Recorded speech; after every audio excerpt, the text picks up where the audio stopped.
Hi, it's Elaine.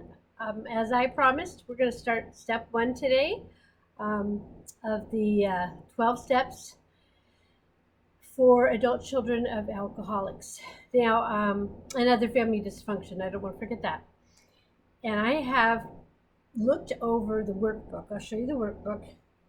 The reason I'm like way over here on the screen is because I have this like giant board here and I'm going to try to use that. And I don't know, it'd be better to have a whiteboard or something, but I'm very low tech at this point. I can't even handle that.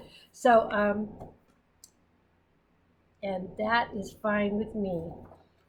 Now, what I did is I looked at this workbook that I've been showing you in the last videos, and I realized there's just like a bunch of questions, and it's kind of boring actually to go through them in that way. So what I did is I broke them into, I collected up questions into groups, and I've got like these little papers that I've written up with colored pencils and colored pens. So hopefully that works for you, and we're going to try.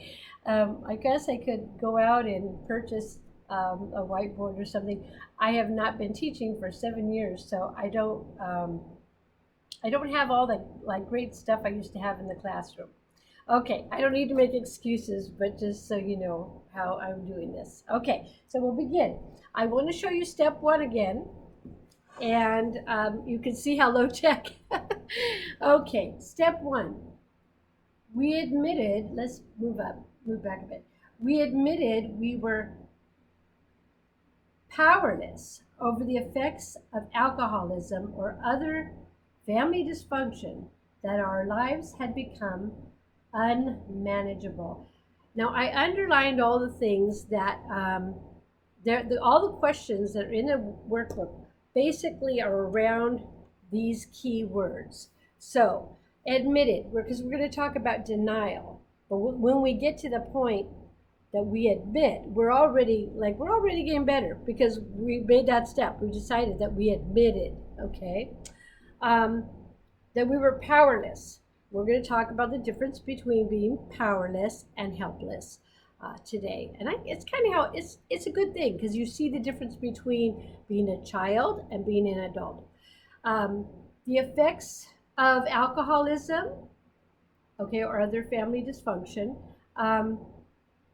So we'll talk about what those like dysfunctions were in the family, and then we'll talk about how those affected us, okay? And we did things because of this dysfunction, maybe to cope at the time, maybe to deal with, just to escape, whatever we did. But chaos is going on in our childhood, and we had to do something about it, so that's okay.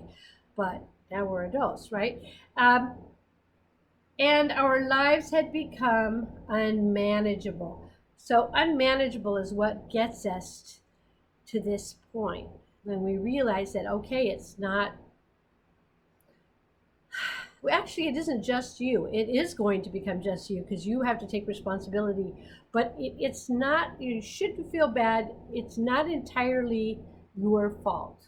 Okay? I mean, it doesn't excuse a bunch of things. It doesn't enable you being a victim, but it's not entirely your fault. In fact, it made a lot of sense to me. Somebody said, okay, when you end up in one of these groups and your life is dysfunctional, it's like, and no wonder. Like, of course. What are we going to do? Come out like perfect and great and functional and confident in a dysfunctional family? Probably not. It totally makes sense.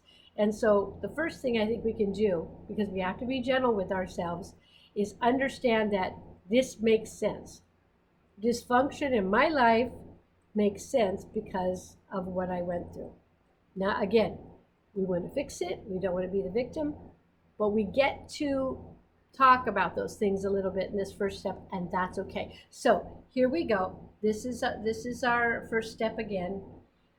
And like I said, what it'd be really good for you to do is to get a notebook.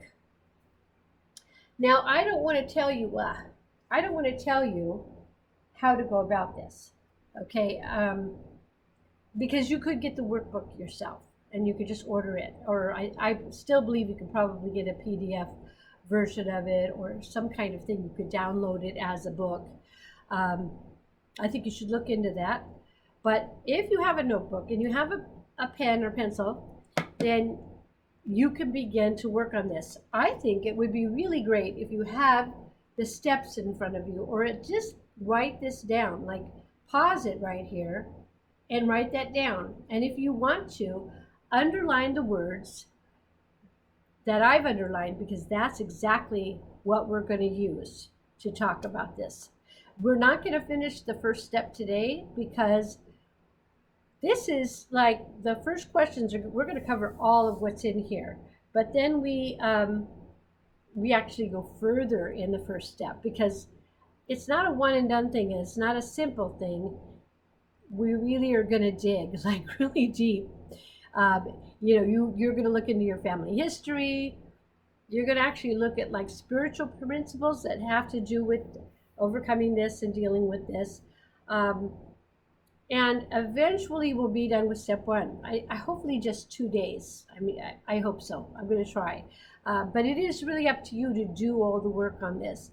I'm just presenting it, and I hope that you feel inspired to begin this. I really think you'll be happy that you did it. All right, so let's see how this is going to work. All right, it's working fine. Look at that. Okay, so one of the terms is family dysfunction, and I'm putting it in this order because, and that might be another place you want to pause. Please forgive the fact that this is just, like me working stuff out on paper. All right. Family dysfunction. A lot of times we think, well, maybe my family wasn't that dysfunctional. Maybe you didn't have an alcoholic parent or a drug addicted parent, or maybe there were a number of things that, like, it looked pretty good. So why am I still like this? So let's look at all of these characteristics of family dysfunction. And again, because it's dysfunction, not just alcoholism. Obviously, alcoholism is important. Okay, let me get my little pointer stick. Here we go. So let's just kind of go through some of the things that might be your family dysfunction. And in your notes, maybe list some of these things. And you can even tell me, like, not tell me, but tell yourself which family members, because these could be guardians, parents, foster parents, aunts and uncles, whoever was looking after you, even big brothers and sisters, because don't forget what an important role an older sibling might play, or even like a sibling your age or a little bit younger who is like trying to take charge of things. So just think about that. Dysfunction comes from a lot of different people in our families and a lot of different manifestations. Okay, hypochondria. Like, we might not have thought of that as a dysfunction, but certainly it is. And it means that somebody wasn't able to take care of you because they were constantly sick. And maybe they weren't really sick. It might be something that they just were so stressed out, worn down, unhappy, and that they began to see, I mean, it's the mind over matter thing. And if your mind wants to convince itself that your body is sick, your body will begin to respond with that. So it could be an attention-getting thing on a part of a parent or guardian. But hypochondria, we might not have thought of that. But think back. Did you have a relative that was responsible for your care, but who had always sicknesses, or maybe just didn't deal with those sicknesses, or didn't process those things?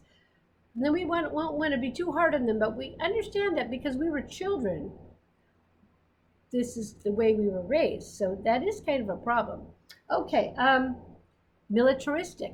You can barely see that because it's in the green here, but that's appropriate, right? Green, military. Militaristic or authoritarian, you could say too. I like the word militaristic because, well, I think it works really well.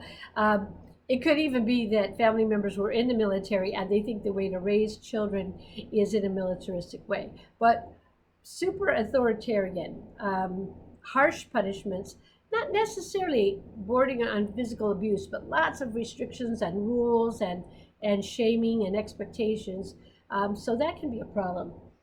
Mental illness. Now, even though that is not entirely your parents' fault, I mean, it's easy to say, well, they couldn't help it. They had this problem.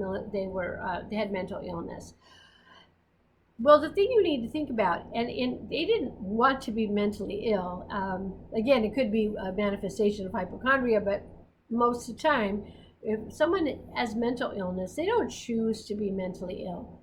But as your parent, when they are, let's say, delusional or bipolar or something, they're not able to take care of you.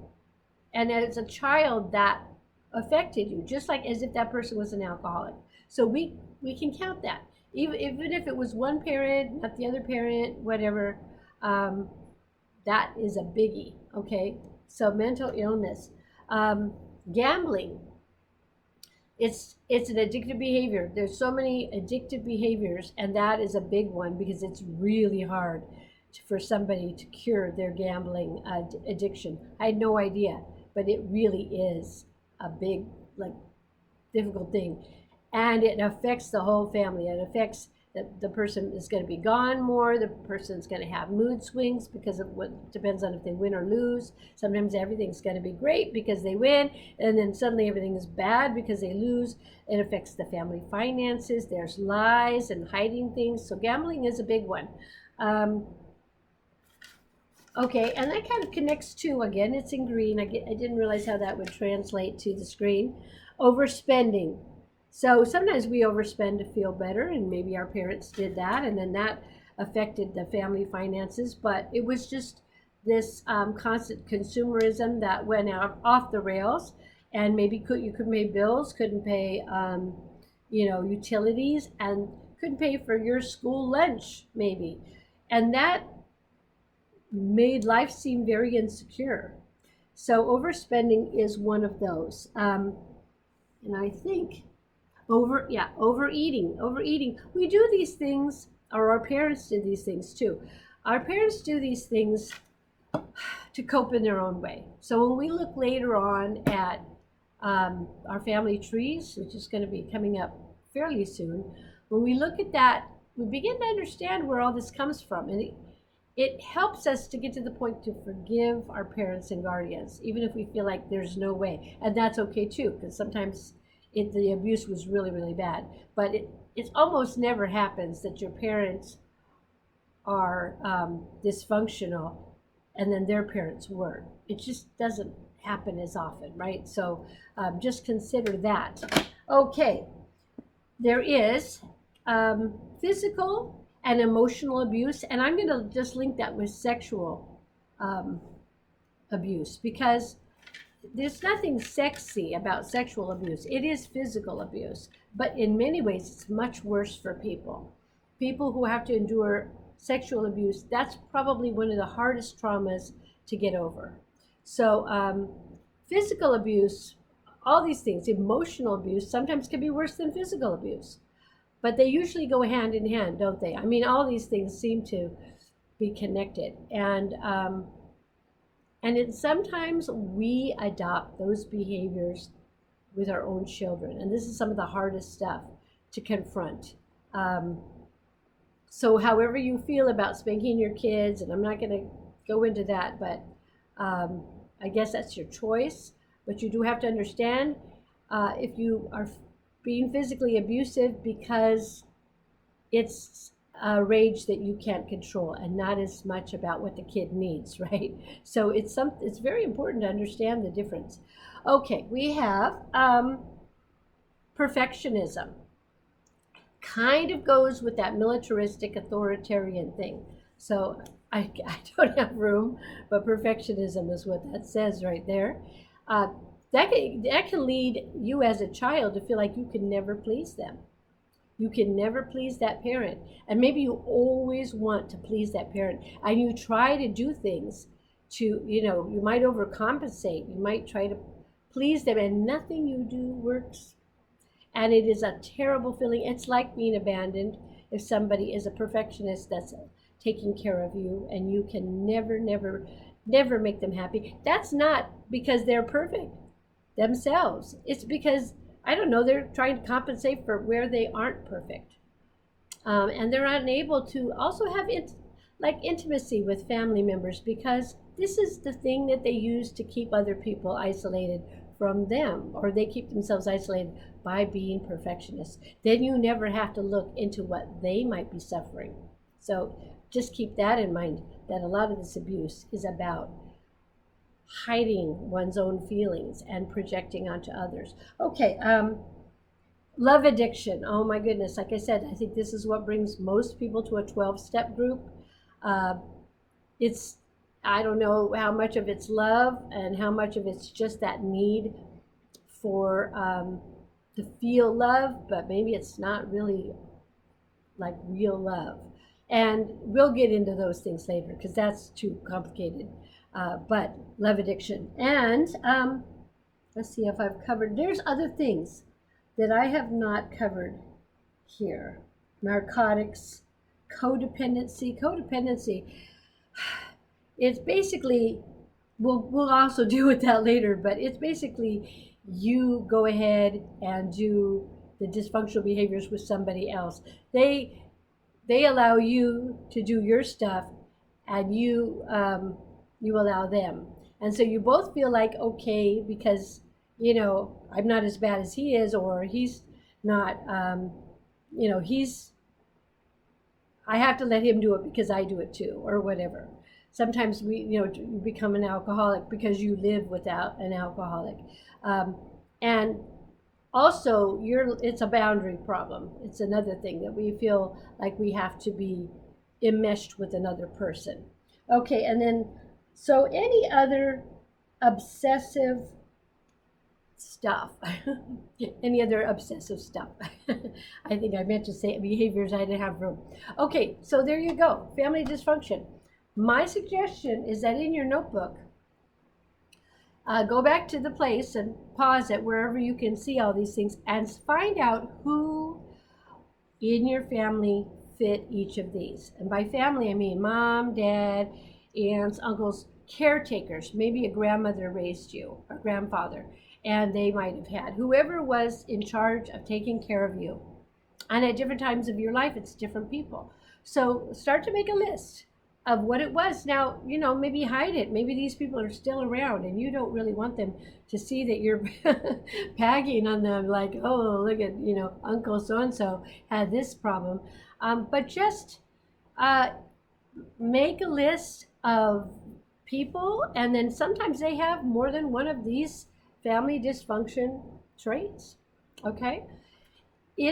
This is the part where you get to do that. I'm not saying you get to blame people, but just that you need to get this out of your system, and it's going to take a little time, but you'll get it. Like, whoa, no wonder I came out like this, because of these things here. Okay, so let's go on. That was part of step 1. If you remember, it was a keyword. Keywords was our family dysfunction. Okay. Then the word powerless was also in step 1, that we became powerless. Now, the way ACA distinguishes it is powerlessness versus helplessness. And we'll just go with pretty much the way ACA deals with it, because it's helpful to you to know what is meant by powerlessness versus helplessness. And that's another thing. If you can, pause and just go ahead and put that down. You don't have to write the whole thing. I don't know, it might help. Actually, it's pretty helpful. Okay, as a child, you did not have the power to escape family dysfunction. It's backwards, like for me, so I have to look at it that way.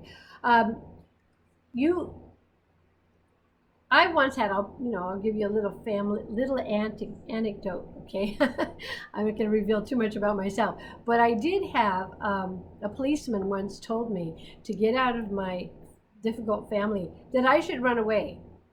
That if I would run away, then it could show that the family wasn't functional. And at the time, I wasn't really very old. I couldn't drive. I didn't have anybody to take me somewhere. I didn't know where I would go. The idea of running away was like completely, like, not even something that I would even consider, even though my family was difficult. I just really couldn't have done that. You are powerless in many ways, especially when you're really little and you don't know anything about the world out there. And you can't tell your parents to behave, and you can't tell them to shut up, and you can't make food appear where it doesn't, where it isn't, if they don't feed you right, and you can't deal with the fact that they're bigger than you. So if they hit you or abuse you or deny you things, you were powerless. You were little. You were younger. And they had ways of keeping you down, and they had a psychological advantage. The things that they knew how to do, like to manipulate you, that as a young child, you really didn't know how to escape that. You were powerless. You should beat yourself up for that. That is basically, you couldn't get out of that. But as an adult, helplessness is learned. We can learn to be, I don't know what I have there. Well, we can learn to be not so. We don't have to be helpless. So it is, I'm going to just bring it up again one more time. In ACA, the whole idea, and I'm going to just move this here. The whole idea is to be able to help yourself. It is because you are an adult. It's why we say adult child of alcoholics and dysfunctional families, because we are adults, and now our parents are not bigger than us, or at least not much. They don't have control over our lives. Hopefully we have some control anyway. We have a job, or we've moved out, or we're in some other situation. Maybe now it's our own spouse that's doing this stuff to us. But we know that we have like the ability to leave, get some sort of help. We have the cognitive understanding of what other people do and how they are messing with our lives. So we are not helpless. I mean, sometimes, maybe we're disabled to a point where, in a way, we are, but there's still people that we can contact, because that is absolutely something that, a government agency can say, no, you cannot be under the care of somebody who's abusive like that. So when we know that we are not helpless, that we do have power, and that's when we have to take that power. We can't stay victims anymore. And we can't make excuses for our parents anymore. We really have to move out of that. So we can learn. We can learn to be like powerful. Isn't that a good idea? Okay, so I'm gonna move on. Oh my goodness, so much stuff here. Okay, now I took all this. Ooh, it's so many things. Let's see, can you see it all? All right, I took all of that from the laundry list. So the idea is, as we go through, especially step 1, we want to look at the laundry list. And I'm going to try to remember, like, again, I think if you have the workbook, it's great because you can really cover everything. But I tried to put almost every kind of thing that the laundry list indicated. So your family, the adults in your family had power over you. And as a result, there were all these effects. And this is pretty much the 14 traits. I don't think there's 14 things here. I linked a few things together, but we'll go over each one. And this is where you really want to do a lot of writing. I think that what you might want to do, and the best way would be to take the laundry list, write it down somewhere or copy it, and on a separate paper, just go through each thing and see where it fits you. So you might have done that already, sort of, depending on how much effort you put in when I had the video about the 14 traits. But this stuff kind of really, like, this is it. Okay, this is it. So let's go over this. Gosh, get this up here where you can see it. Okay, so what are some of the ones? This one you can barely read, but this is a biggie, so I want to deal with this first. It's the overdeveloped sense of responsibility. Overdeveloped sense of responsibility. That's this green that you can barely see here. Okay,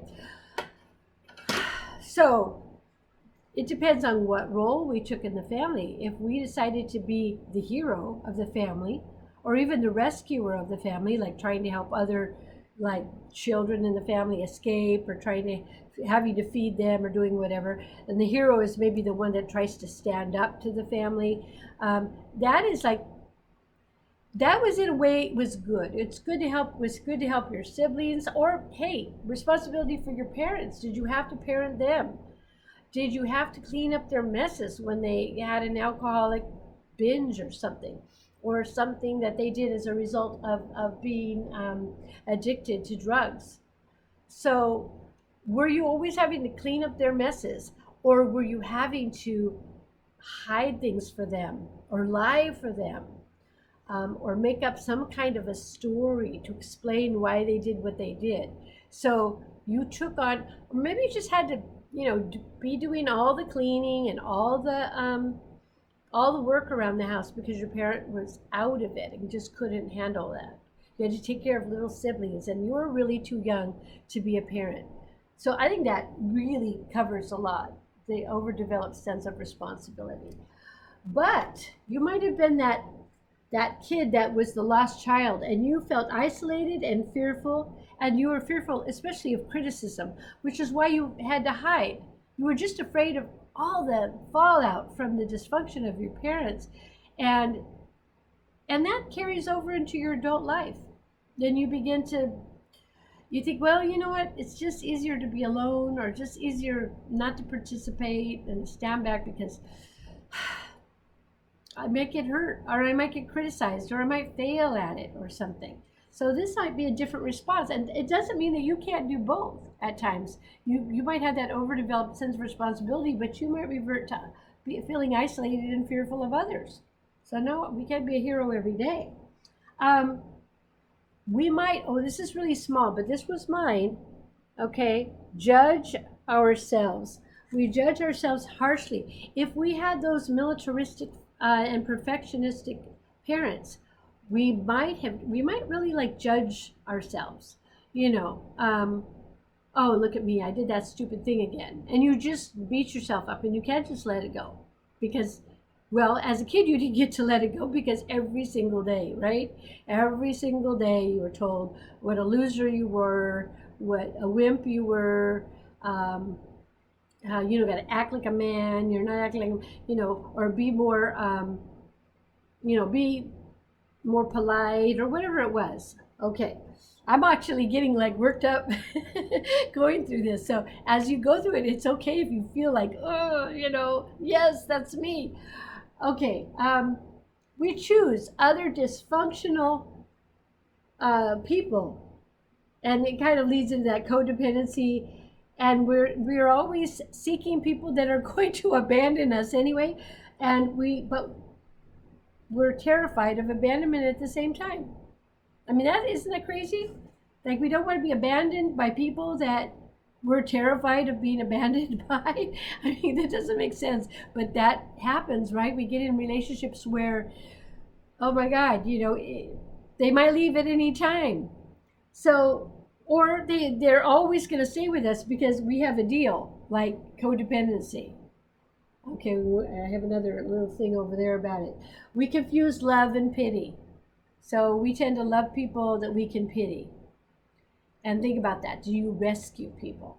Are you the rescuer? And so the way to feel love is to be needed by other people that are dysfunctional. And that's dysfunctional. Because if you're a healthy individual, you have a happier life choosing someone who is also healthy. And this is not to say, oh, just forget these people, just abandon these like unhappy people. We can always be kind and direct them to help. And if they're intimates in our life and we love them, we can help them. But at the same time, if they decide to just ignore us or abuse us, we have to understand that too. Okay, we numb our feelings. Maybe we really do use addictive behaviors to numb our feelings. Maybe we could just do it automatically without any drugs, without any alcohol. We could just numb our feelings. But sometimes we use things. We could use video games. We can use alcohol. We can use drugs. We can gamble. We can do all those things that were on the previous page. But that's to make it go away because it hurts. It really hurts, and we want the pain to go away. Okay. Let me see. People pleasing. So do you, like buy people gifts and, give them money? Do you help them out of jams all the time? And then you lose your identity.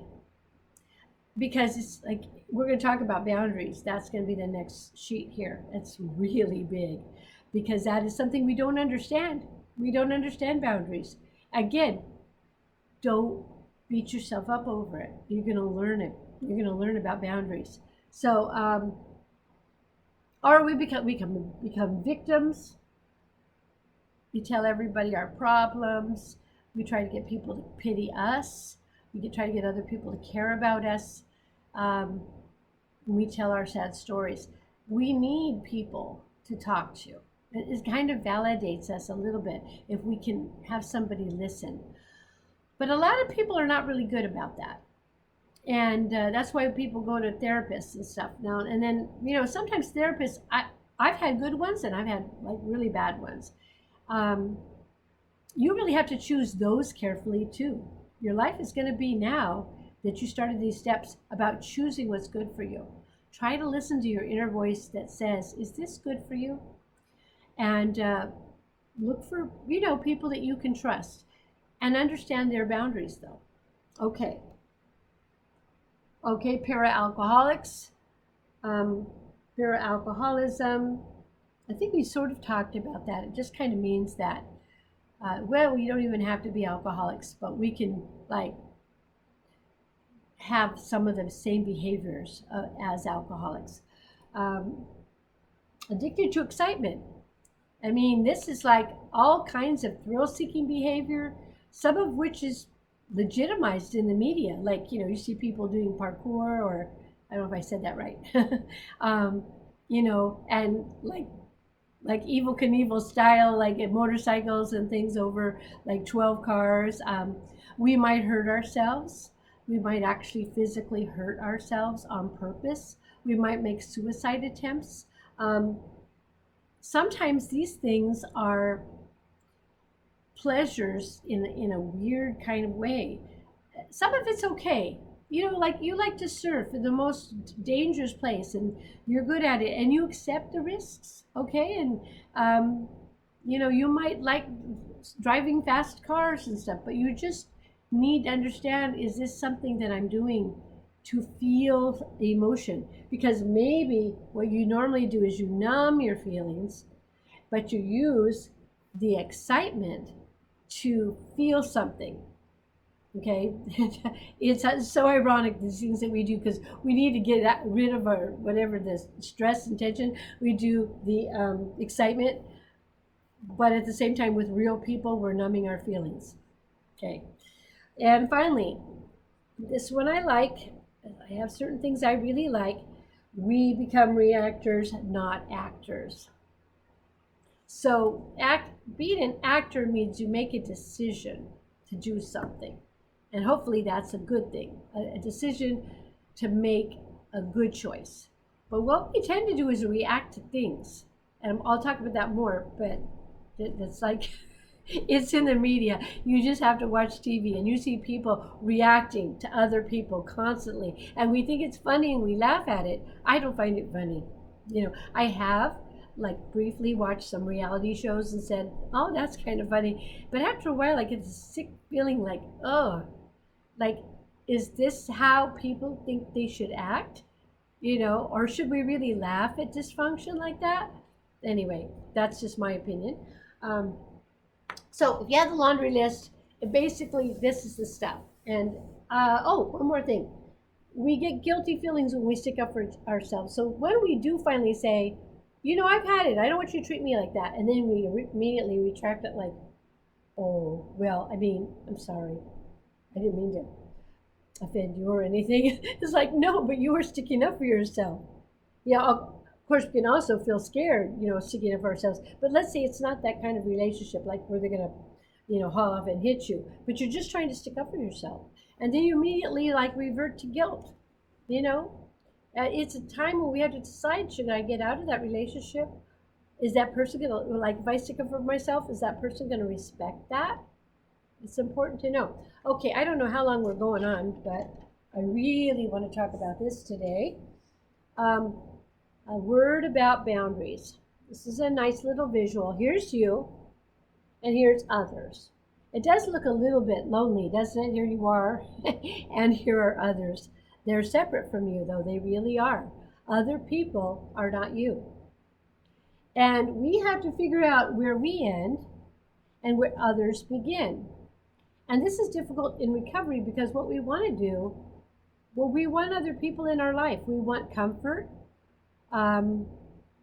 We want people to treat us better. We want people to behave better, but we only have so much control over that.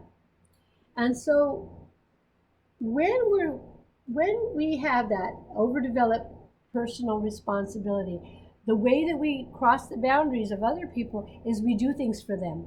They don't necessarily reciprocate and do things for us, or they may not appreciate it, or they might just let us keep taking things on, or they might be scared by us wanting to go into their lives and take responsibility for their lives. They might actually say, whoa, you're going too far here. I'm backing off. We have expectations of people, which are not appropriate a lot of times. I think it's okay to have expectations, like for your kids and for certain people, but understand that if they don't have those same expectations for themselves, it's just, you can't change them. Go back to the serenity prayer. What can you change? What can you not change? All right.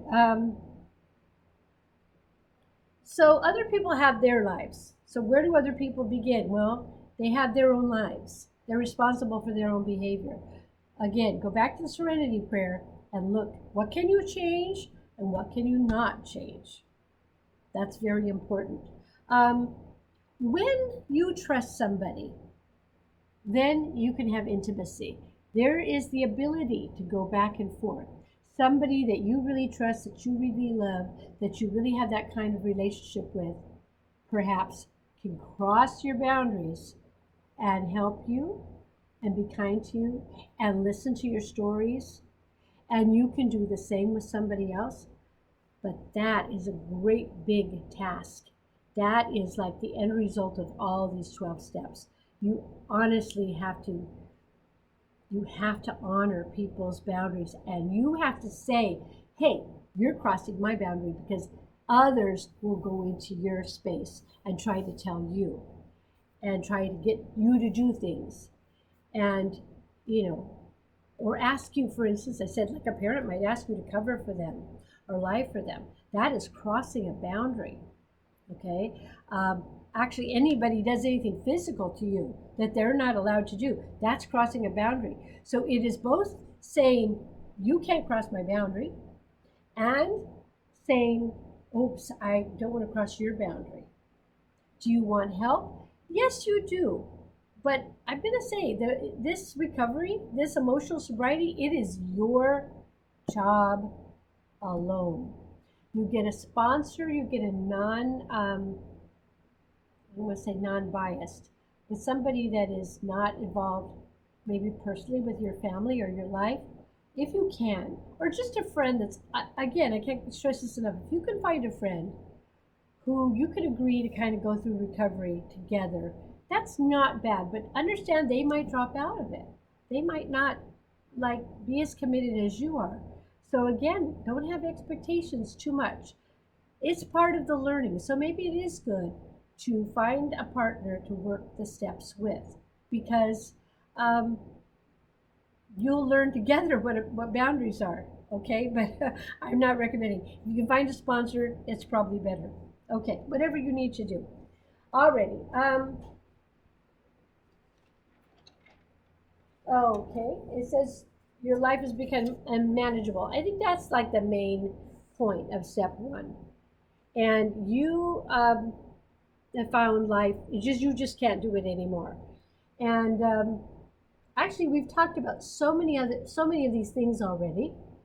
It's a lot of this here is about boundaries, but it's so unmanageable that the behavior that you and, let's say, maybe another person who's codependent, is interfering with your life, with your ability to do your work, with your ability to raise your own kids, with your ability just to take care of your house and the things that are in your life. Okay, you become codependent, like you're off the rails. I saw a documentary of this couple, and they were both addicted to meth, and they seemed like really normal people otherwise. They had their little place, and but they both had this addiction to meth. I mean, they weren't going to be like looking too normal pretty soon, because that's what meth does to you. But what it was like, if one tried, like when they were together, they were like, oh yeah, we support each other and everything. But if you had one of them alone, they would admit, I can't really do the recovery because he gets mad at me that I'm getting better, and he's jealous of that, and then he's resentful. So that is one problem with codependency. So if you do this, they can do that. That can be part of the codependency. Like, okay, I don't like that you drink alcohol, but I love, to overspend. So you can't tell me about my overspending, and I won't talk about your alcohol. Okay. Um, so letting others control me, we talked about that. That's the boundaries there with their thoughts and actions. So we just like, they do something and we react to it, because we feel like we have to be safe. They do something and we just kind of go along with it, or they think something and they say something, we just go along with it. It makes us feel safe, but it's not really that safe, right? And then anyway, trying to control others, perfectionism. I'm saving this one for last. By constantly reacting to others, you have your own reality show. So we did talk about reality shows. I would say for homework, watch one. For me, it's just like unbearable, like watching a reality show. I just can't stand it. I might see somebody in the grocery store, and that's enough for me. Just with their stuff out there for everybody. The concept of a reality show is just for everybody to react to everybody else, and to react in the most obscene or chaotic, maybe violent, obsessive way. All those things are just out there. And why do people watch that stuff? I don't know. I know it's like the networks like you to watch it, so they don't have to pay union actors for like a real show. But even if you watch a drama or a series, you're gonna see all that reacting. Some of our favorite stuff is the most effusive, emotional, stuff. That's what it is, and that's not bad, because sometimes we can watch it like objectively and say, this character, I'm really glad that I don't act like that character anymore, because I see that character gets triggered easily emotionally. Okay, so we have one last thing. I have no idea where we are on time. I believe actually there's two parts to this. I would say if you can copy any of these questions down, and you can pause, which is really good. You won't be able to do this otherwise. Okay. There's two pages of these questions. One is, what is my rock bottom? What event? What happened? Did you get institutionalized maybe? I mean, was it that bad you had to be put, in a facility for a while. That would be a rock bottom for me, I know. Um, did you go on a crazy binge with alcoholism or drugs, like so far gone, and you woke up and said, never again? Um, did somebody walk out of your life and your emotional response to that was completely to shut down, to obsess, whatever it was? It was pure misery and you weren't available to anybody in your family. Okay, in what ways am I obsessed? I don't think I spelled that right. I'm an English teacher, by the way, but sometimes I just put something. Um, in what ways am I obsessed? Did I do I just like have to have this, or do I have to have that person, or do I just continue to do this same stupid thing again and again and again? It's obsessive behavior. Sometimes we're obsessive compulsive, and I can't address that here. I am not a psychologist, and that would be, you know, I think there's even some people that can be treated for that successfully, but some of us just have bouts of it, and we can probably deal with it if we have emotional sobriety, if we understand things. But so I want to make that distinction. But we get obsessed with people, obsessed with things, obsessed with our emotions, obsessed with having to be right, obsessed with having to know everything. Um, that's one of my things. Since the internet, it's like, oh, I can look up everything and just obsess on everything. That is definitely a characteristic of mine. Um, does even my functional behavior border on dysfunction? Do I say, oh, yeah, I'm functioning? Yeah, that's just because I function. And yet it's a way of controlling other people. Again, it can be that perfectionism thing. Can I do this alone? Now, this is the problem during the lockdown. This is a problem with not being able to meet in a group. We need our recovery, and you probably have to do a lot of these things alone anyway.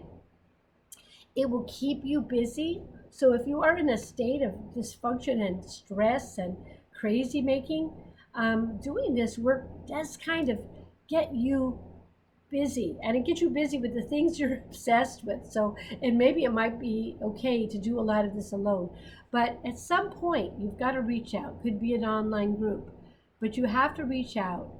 And I have found that there are a couple of online groups that you'll get good responses from other people who've also learned and they've grown, and they might private message you. Just be safe. Just understand that, like strangers, sometimes they seem to be helping you and then they ask for money. So I don't mean to make you paranoid. Just like know your boundaries if you decide to seek a group that's online instead of a group that's in person. When you have those ACA meetings, you stay anonymous. You might say your first name, but you don't say your last name. You don't give your address to anybody. I think you have to go a long distance with trusting somebody before you want to divulge those things, and that makes you safe. You go home and you live your own life, but you benefited from the group. Okay. Do I relate with other dysfunctional people? So again, if you were in a group, you would hear the stories and you'd say, gosh, that sounds like me. And that's sort of comforting. That's really good. Like, oh, it's not just me alone in this. So yeah, online groups too. You might find that you're in a group, a Facebook group or something, or a forum. Forums might be. That might actually be a safer place to find a forum where people are dealing with their dysfunctions, because you get to have an anonymous name, and you and other people are going with some kind of a avatar and a pseudonym for their name. So try that. Okay, I hadn't thought of that till just now. Forums are good. They're also good for, like, you want to get your car fixed and you don't know what's wrong with it. It's before you spend all the money and have somebody waste your time. Okay, the first step is also about acknowledging all those things that we just looked at on all those pages and moving out of denial, because we won't even continue this program if we're in denial. Okay, I'm going to hold this up for you, and those are some questions that pretty much come out of that workbook. I did delete it. I didn't put every single one. If you need every single question, again, go to the workbook and see if you want to do it that way. But I think if you just copy these down, I would say for all these pages that I'm putting up, write paragraphs. If you're in recovery, wow, you're just you want to get it out of your system anyway. You get a journal and write these questions, and just don't answer with a short answer. Answer with paragraphs. Things will start flowing out of you, and you might cry, but you might even get angry. You might scratch the page or something. But please understand, you got to move out of denial. And if you don't fully answer these questions, or you don't fully go into this stuff, it's going to be hard for you to go on and do the next step. Okay. Did I make excuses for parents or guardians? Okay, here. I have a stick. I don't even use this stick. Oops, that's because I cut holes. Okay. Did I make excuses for my parents? Yeah. Most of us did. You try to explain why your dad is coming home late. Oh, he works graveyard. No, he was at the bar. But we make that up. Or we try to clean something up before, somebody else sees it. Or if they do see it, we say, oh, I dropped that. Oh, it was so stupid of me. Or I just dropped everything off the table because I was cleaning, and I was cleaning so fast. I mean, the excuses begin to seem so lame. People know sometimes. So we make excuses for them, and sometimes it seems to be like protecting them. And you know what? It's not other people's business anyway. So if we can either say, hey, it's not even your business, or we can make excuses. Maybe it was okay as a kid to do that, but we keep doing that as an adult, and we suffer. Like, we're protecting people, but they didn't protect us when we were kids. Like, what's that? Is that a good arrangement? And you don't want to punish your family members. In fact, the whole idea of this is to forgive. But right now, we're going to talk about what they did, okay? Because it's just between you and me anyway right now, and that's okay. And I don't know you, and you don't know me, so that's good. Did we suffer abuse, neglect? Like, did we just not have enough food in our refrigerator? Were we always hungry? Were we not able to sleep because of the fighting? Were we not warm enough? Did we not have a jacket when we went to school on a cold day?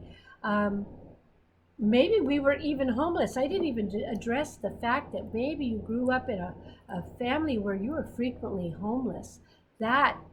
Wow, I should have probably put that back there a couple pages, but that could definitely be neglect. That's definitely neglect, even though your parents are trying very hard to get your needs met. You're still homeless. It's not safe. You could get sick. You can die. Well, you didn't die because you're here. Thank goodness, right? But think of the risk that you had to endure. Did I ignore, or do I ignore, and did I ignore feelings of shame, fear, and neglect? So we kind of tried to push things down. But we are entitled to all of those feelings. We might have been brave little souls as kids, but now we're adults, and we have to confront that stuff that we didn't maybe confront, because maybe we were trying to be brave and trying to stuff it all down. Do we want to go to our parents and just give them hell? I don't know. This is stuff that maybe I have to say, when I've been confronted, and I have, it's very tough to take, and I made excuses for myself. Well, when I thought about it, I had to, admit. But I was in a place where I could do that. I would say be very careful what you do. Try to keep it all on a piece of paper for now, or somebody you really, really trust. Did people say get over it? Oh God, of course they did. Of course they did. People always say that. Okay, that was hard. I know, but just you got to get over it. They're denying. Maybe they don't even admit to their own dysfunction and problems, or maybe they just don't get it because they had functional families. Still, it doesn't sound like very sensitive. But again, did you tell somebody something and you told the wrong person and they didn't, you didn't have boundaries if you told somebody that's that cold. Don't blame them. This is just what society says. Get over it. Get over it. Stuff it. Shut up. Keep it to yourself. Go to a therapist. Maybe you don't have money for a therapist. But you know what? That's not cool. But at the same time, if you're acting the victim and you're talking to people that don't care about that, then that might happen. Okay. How are my relationships to my siblings? Like, do you keep up with them, or does the memory of all this give you pain? Did you feel responsible for siblings, and maybe you still do? You really evaluate the relationship you had. If you had siblings, or maybe you lived with cousins or something, just remember it's whoever you were living with.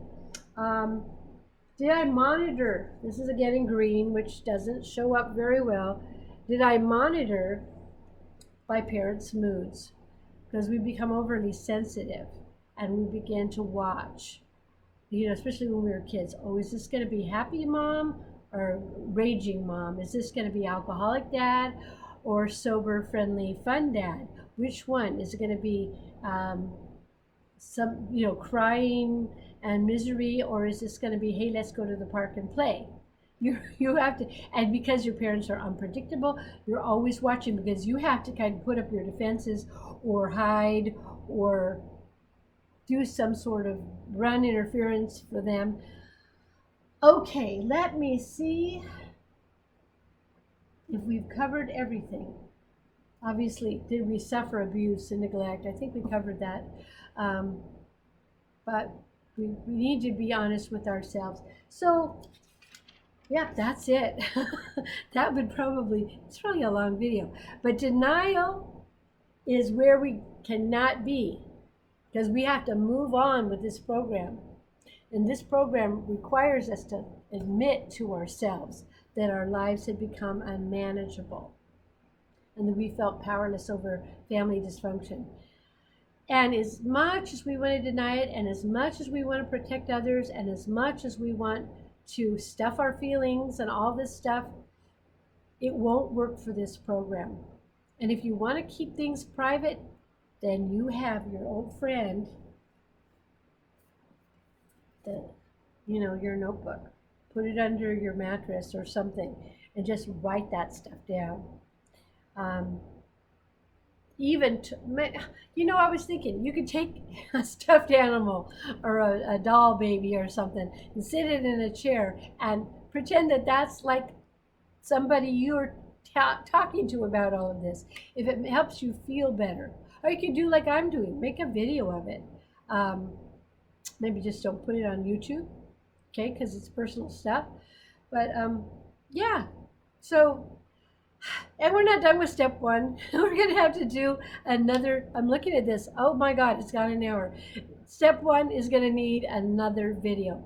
So I really thank you for sticking in there. I'm hoping that the material here was compelling enough, and that my little, notes to you were good enough for you, so that you were able to have attention for an entire hour. Congratulations.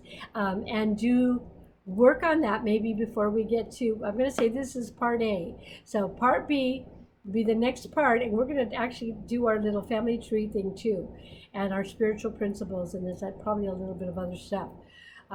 Do the work, do the writing, if you are committed. I have no control over you, whether you do that or not. Remember, boundaries. And you can't control me and my content either. So start practicing some of this stuff now, like the boundaries is a big one. And if you can, have a wonderful day today. Be gentle with yourself. Be kind to yourself. Drink some water. Do something nice for yourself. Take a hot bath or whatever. And I'll talk to you in the next video. I hope this was helpful to you, and I'll see you next time. Bye-bye.